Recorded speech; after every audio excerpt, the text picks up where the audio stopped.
Hello everyone, I am Seenu and welcome you in Seenu geography classes. आज हम start करेंगे 11th class की NCERT की ज्योग्राफी बुक भारत भौतिक पर्यावरण का सेकंड चैप्टर संरचना और भू आकृति विज्ञान मतलब स्ट्रक्चर एंड फिजियोग्राफी का सेकंड पार्ट। फर्स्ट पार्ट हमने पहले वाली वीडियो में देख लिया था, उसका लिंक आपको डिस्क्रिप्शन बॉक्स में मिल जाएगा और सेकंड पार्ट हम आज देखेंगे। देखिए, फर्स्ट पार्ट में हमने इंडिया को 3 पार्ट्स में डिवाइड किया था। प्रायद्वीपीय खंड में सिंधु गंगा ब्रह्मपुत्र का मैदान यानी उत्तरी मैदान, भारत का उत्तरी मैदान और ऊपर हिमालय। ये हमने फर्स्ट पार्ट में 3 पार्ट्स में इंडिया को डिवाइड किया था। अब हम इंडिया को 6 पार्ट में डिवाइड करेंगे। फर्स्ट हमारा है उत्तर व उत्तर पूर्वी पर्वतमालाएं, सेकंड हमारा है उत्तरी भारत का मैदान, थर्ड प्रायद्वीपीय पठार, फोर्थ भारतीय मरुस्थल, फिफ्थ हमारा तटीय मैदान और सिक्स्थ हमारा द्वीप समूह। और इस पार्ट में हम सेकंड पार्ट में हम आज करेंगे उत्तर व उत्तर पूर्वी पर्वतमालाएं। हिमालय में कई समानांतर पर्वत श्रृंखलाएं फैली हुई हैं। देखिए, ये हमारा यहाँ से यहाँ तक हिमालय है, ये उत्तर पश्चिम से इस प्रकार से फैला हुआ यहाँ तक आता हुआ इधर उत्तर पूर्वी पहाड़ियों तक फैला हुआ है। इधर ये नागालैंड, मणिपुर और मिजोरम में ये पहाड़ियां हैं उत्तर से दक्षिण दिशा की तरफ यानी नॉर्थ से साउथ की ओर। हिमालय को यहाँ पर 4 पार्ट्स में डिवाइड किया हुआ है। सबसे ऊपर आता है ट्रांस हिमालय या पार हिमालय, इसमें सबसे ऊपर आती है कराकोरम श्रेणी, उसके बाद केटू यानी कोडविन आस्टीन, उसके बाद आती है हमारी लद्दाख श्रेणी, उससे नीचे आती है जास्कर श्रेणी और यहाँ पर आती है कैलाश श्रेणी। पार हिमालय के बाद हमारा आता है वृहद हिमालय, जिसको हम महान हिमालय भी बोलते हैं। ये जो महान हिमालय है ये इधर से इस प्रकार से ऐसे होता हुआ यहाँ तक फैला हुआ है।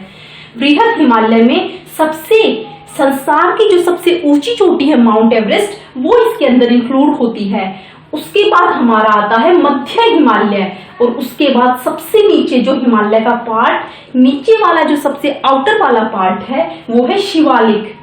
ये जो वृहद हिमालय, जो महान हिमालय है, मेनली सबसे इंपॉर्टेंट इसमें यही है। जो वृहद हिमालय है इसकी यहां से लेकर यहां तक की टोटल लंबाई है 2500 किलोमीटर और इसकी जो चौड़ाई है यानी नॉर्थ से साउथ तक इसकी जो ये चौड़ाई है ये है 160 से 400 किलोमीटर। वृहद हिमालय को अक्षीय श्रेणी भी कहा जाता है। वृहद हिमालय से नीचे आता है मध्य हिमालय, फिर उससे नीचे आता है शिवालिक। ये जो हमारा हिमालय है ये इधर पूर्वी एशियाई देशों को और इधर मध्य एशियाई देशों के बीच एक मजबूत दीवार की तरह खड़ा हुआ है। और जो हिमालय पर्वत है ये प्राकृतिक रोधक भी है। देखिए, इधर साइबेरिया से आने वाली ठंडी हवाएं और इधर से आने वाली मानसूनी हवाओं को ये बीच में ही रोक लेता है और इंडिया को एक विशिष्ट जलवायु यानी एक अच्छी क्लाइमेट देता है। इसके अलावा इसमें भू ड्रेनेज सिस्टम यानी अफवाह तंत्र भी हैं। देखिए, इधर से निकलती है हमारी ब्रह्मपुत्र नदी और इधर से होती हुई यहाँ बांग्लादेश से होती हुई कहाँ गिरती है, बंगाल की खाड़ी में। और इधर से सिंधु, झेलम, चेनाब, रावी, व्यास, सतलुज, ये नदियां इधर से होती हुई कहाँ गिरती हैं, अरब सागर में। और यहाँ से गंगा, यमुना, इस तरह से जो हिमालय है ये एक अफवाह तंत्र का भी निर्माण करता है। उसके बाद ये एक सांस्कृतिक विभाजक भी है।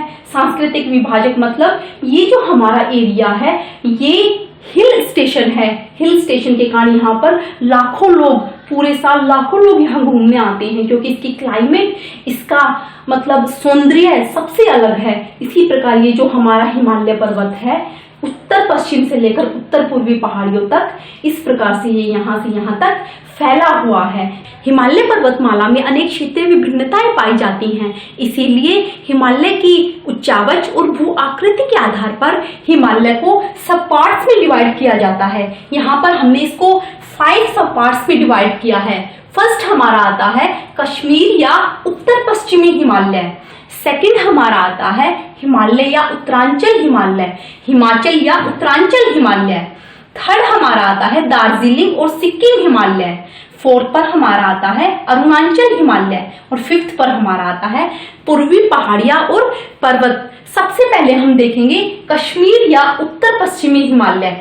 देखिए, कश्मीर हिमालय में अनेक पर्वत श्रेणियां हैं। जैसे कराकोरम, केटू, जास्कर, लद्दाख, पीर पंजाल हमारी आती है मध्य हिमालय के अंदर। इधर वृहत हिमालय जो मध्य हिमालय के ऊपर है, वृहत हिमालय और ऊपर कराकोरम के बीच आता है हमारा ठंडा मरुस्थल जो होता है लेह और लद्दाख वाला जो एरिया है उसको क्या बोलते हैं, भारत का ठंडा मरुस्थल। देखिए भारत में दो मरुस्थल हैं, दो डेजर्ट हैं। फर्स्ट यहाँ पर है थार का ग्रेट डेजर्ट और सेकंड ये गर्म है, और यहाँ पर जो है लेह लद्दाख वाला एरिया है वो ठंडा मरुस्थल है। वृहत हिमालय और पीर पंजाल के बीच कश्मीर की प्रसिद्ध घाटी और डल झील है। देखिए ये स्थान जो है करेवा के लिए प्रसिद्ध है। करेवा का क्या होता है, करेवा एक पठार होता है जो यहाँ पर हिमानियां हैं, जो हिमनदी बहती हैं, वो अपने साथ अवसाद गाद लेकर आती हैं, यानी सेडिमेंट्स लेकर आती हैं और एक स्थान पर इकट्ठा कर देती हैं, जिससे वहां पठार का निर्माण होता है। उसी पठार को हम क्या बोलते हैं, करेवा। और करेवा के पठार पर किसकी खेती की जाती है, जाफरान की खेती की जाती है। देखिए जाफरान एक प्रकार से केसर का ही पार्ट है, केसर को सैफरॉन बोलते हैं, और एक तरह से जो जाफरान है वो भी केसर ही होता है। तो यहाँ पर करेवा पर किसकी खेती की जाती है, करेवा पर की जाती है जाफरान की खेती। देखिए यहाँ पर अब हम कुछ दर्रों की बात करेंगे। यहाँ पर वृहत हिमालय के अंदर आता है जो जिला दर्रा, पीर पंजाल जो मध्य हिमालय में है उसमें आता है बनिहाल दर्रा, जास्कर श्रेणी में आता है फोटुला दर्रा, और लद्दाख श्रेणी में आता है खरदुंगला दर्रा। देखिए ये 4-5 दर्रे यहाँ पर बहुत महत्वपूर्ण हैं। देखिए इसी क्षेत्र में झीलें भी पाई जाती हैं, लवणीय झीलें भी पाई जाती हैं और अलवणीय झीलें भी पाई जाती हैं। अलवणीय झीलें होती हैं जो मीठे पानी की झील होती हैं। इसी क्षेत्र में डल झील और वुलर झील दोनों अलवणीय यानी मीठे पानी की झील हैं। जो वुलर झील है वो इंडिया की सबसे बड़ी मीठे पानी की झील है, और साथ में यहाँ पर 2 लवणीय झील भी पाई जाती हैं। यहाँ पंगांगसो और सोमोरिरी ये 2 लवणीय झील हैं। देखिए जो मीठे पानी की झील होती है उसमें पानी की इनकमिंग भी होती है और आउटगोइंग भी होती है, इसीलिए वो मीठे पानी की झील होती है। लेकिन जो खारे पानी की झील होती है, जो लवणीय झील होती है, उसमें सिर्फ पानी की इनकमिंग होती है, उसमें आउटगोइंग नहीं होती, इसीलिए वो क्या होती है, खारे पानी की झील होती है। तो ये 4 झील इस क्षेत्र में बहुत प्रसिद्ध हैं। डल झील, वुलर झील ये मीठे पानी की झील है, और पंगांगसो और सोमोरिरी ये है खारे पानी की झीलें। इधर सिंधु नदी जो कैलाश श्रेणी से निकलती है और जास्कर और लद्दाख श्रेणी के बीच से बहती हुई इधर अरब सागर में गिरती है। सिंधु नदी की 2 सहायक नदियां झेलम और चेनाब ये दोनों इसी क्षेत्र को अपवाहित करती हैं। देखिए यहाँ जो जम्मू कश्मीर की राजधानी श्रीनगर है वो झेलम नदी के किनारे स्थित है, और ये हिमालय का ये वाला जो एरिया है वो इतना सुंदर है, इतना अच्छा है कि लाखों पर्यटक यहाँ पूरे साल घूमने के लिए आते हैं। यहाँ पर वैष्णो देवी मंदिर, अमरनाथ की गुफा और चरारी शरीफ जैसे धार्मिक स्थल यहाँ पर स्थित हैं, इसीलिए ये जो एरिया है पूरे साल जो है एक अच्छा पर्यटन केंद्र बना रहता है। देखिए दूसरे नंबर पर हमारा आता है हिमाचल या उत्तराखंड हिमालय। हिमाचल या उत्तरांचल हिमालय, इसको उत्तराखंड हिमालय भी बोलते हैं, इसको कुमायूं या गढ़वाल हिमालय भी बोलते हैं।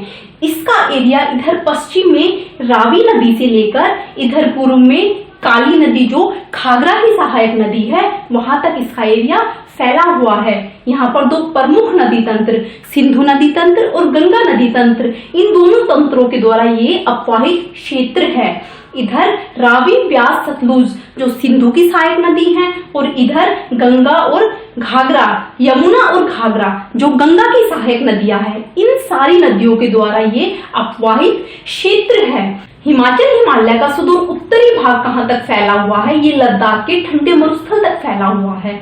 और हिमालय के 3 पार्ट्स, बृहद हिमालय, मध्य हिमालय और शिवालिक, वे तीनों इसी हिमाचल या उत्तराखंड हिमालय के अंदर ही स्थित हैं। यहाँ पर कुछ महत्वपूर्ण पर्वत नगर हैं, जैसे मसूरी है, कसोला है, अल्मोड़ा, लेसटाउन, रानीखेत, वे सभी कहाँ पाए जाते हैं, इसी क्षेत्र में पाए जाते हैं।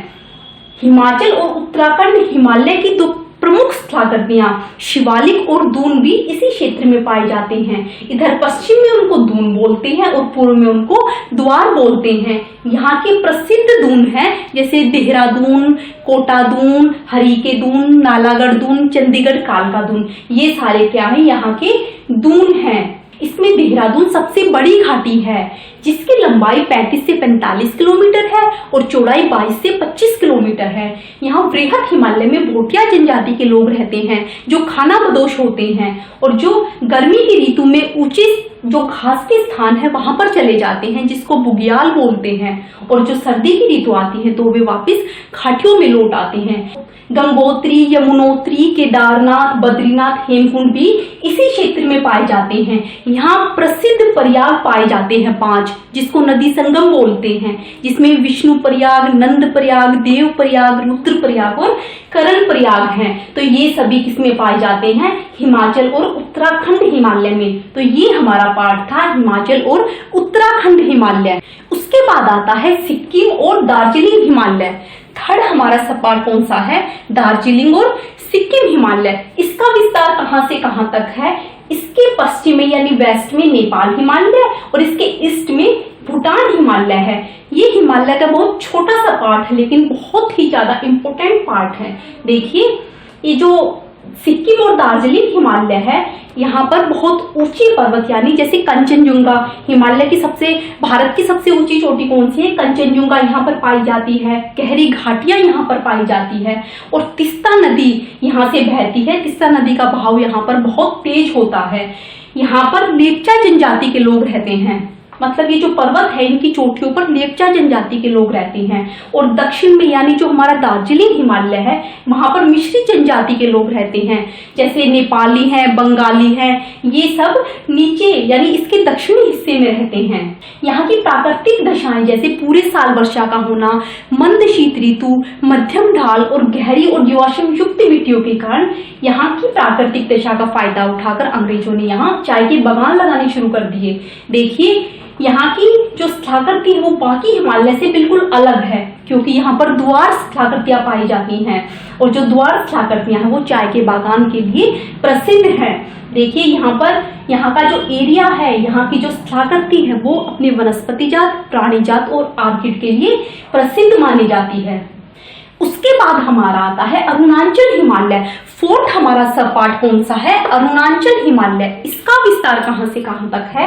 ये इधर पश्चिम में भूटान से लेकर पूर्व में डीफू दर्रे तक फैला हुआ है और इसकी इन पर्वत श्रेणियों की जो दिशा है वो दक्षिण पूर्व से उत्तर पूर्व की तरफ है, क्योंकि ये ऐसे ऊपर की तरफ खोया हुआ है ना, तो इसीलिए इसकी दिशा है दक्षिण पूर्व से उत्तर पूर्व की तरफ। यहाँ की जो प्रमुख पर्वत चोटियां हैं वो जैसे कांगतू है, नामचा बारवा है। ये जो पर्वत चोटियां हैं, ये जो पर्वत श्रेणियां हैं, ये उत्तर से दक्षिण की तरफ जो नदी बहती है, जो बहती हुई नदी गहरे गोर्ज बनाती है, उनके द्वारा विच्छेदित पहाड़ियां हैं। नामचा बारवा को पार करने के बाद ब्रह्मपुत्र नदी है गहरे गोर्ज का निर्माण करती है। ब्रह्मपुत्र नदी की सहायक नदियां हैं यहाँ पर जैसे लोहित, दिहांग, दिबांग, कामेंग, सुबनसरी, ये सभी ब्रह्मपुत्र नदी की सहायक नदियां हैं और ये 12मासी नदियां हैं। यहाँ पर ये नदियां जलप्रपात बनाती हैं क्योंकि ये उत्तर से दक्षिण दिशा की तरफ बहती हैं, गहरे जलप्रपात बनाती हैं और यहाँ पर पानी की भरपूर मात्रा होने के कारण यहाँ पर जल विद्युत उत्पादन जो है बहुत अच्छी तरह से चलता है। अरुणाचल प्रदेश की एक महत्वपूर्ण विशेषता यह है कि यहाँ पर बहुत सी जनजातियां निवास करती हैं। यहाँ पर वेस्ट से ईस्ट यानी पश्चिम से पूर्व की तरफ जो जनजातियां फैली हुई हैं उनका कर्म है मोनपा, अपोर, मिश्मी, निशी और नागा। ये 5 जनजातियां यहाँ पर फैली हुई हैं और ये जनजातियां स्थानांतरित कृषि करती हैं यानी झूमिंग कृषि करती हैं, जिसे स्लैश और बर्न कृषि भी कहा जाता है, मतलब शिफ्टिंग कल्टीवेशन करती हैं। स्थानांतरित कृषि का मतलब है जैसे कोई एरिया है उसको उन्होंने जला दिया, जैसे जंगल का कोई एरिया लगा लो, उन्होंने उसको जलाकर उसका खेत बना लिया, उसमें कृषि की। जब उस भूमि के जो पोषक तत्व हैं जब वो खत्म हो गए उसके बाद उन्होंने क्या किया, उस एरिया को छोड़ दिया, दूसरे एरिया पर चले गए, वहां पे जंगल को जलाया और वहां पर खेत बनाया, फिर वहां पर कृषि की। इस प्रकार की कृषि को क्या बोलते हैं?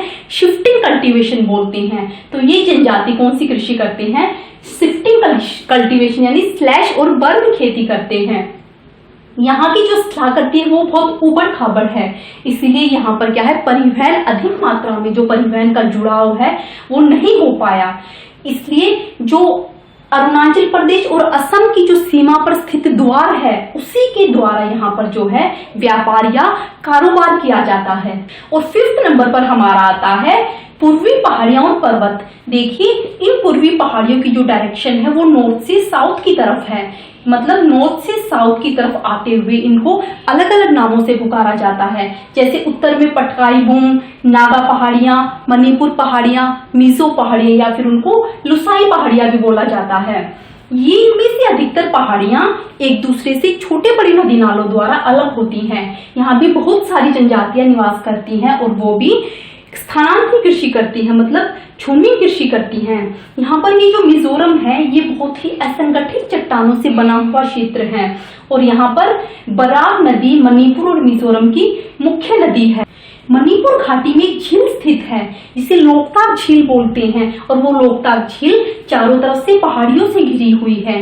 देखिए नागालैंड में बहने वाली अधिकतर नदियां ब्रह्मपुत्र नदी की सहायक नदी हैं और इधर पूर्वी भाग में जो बहने वाली नदी है जो नदियां वो चिंदविन नदी की सहायक नदी है। जो चिंदविन किसकी सहायक नदी है, म्यांमार में बहने वाली इरावती नदी की सहायक नदियां हैं। तो इस प्रकार हमारे ये कश्मीर या उत्तर हिमालय या पश्चिमी हिमालय, हिमाचल या उत्तरांचल हिमालय, दार्जिलिंग और सिक्किम हिमालय, अरुणाचल हिमालय और पूर्वी पहाड़ियां और पर्वत, इस प्रकार से हिमालय को हमने 5 सब पार्ट्स में डिवाइड किया है। तो ये था हमारा उत्तर पश्चिम और उत्तर पूर्वी पहाड़ियां। इससे आगे जितना पार्ट बचा है इंडिया का ये हम नेक्स्ट वीडियो में देखेंगे।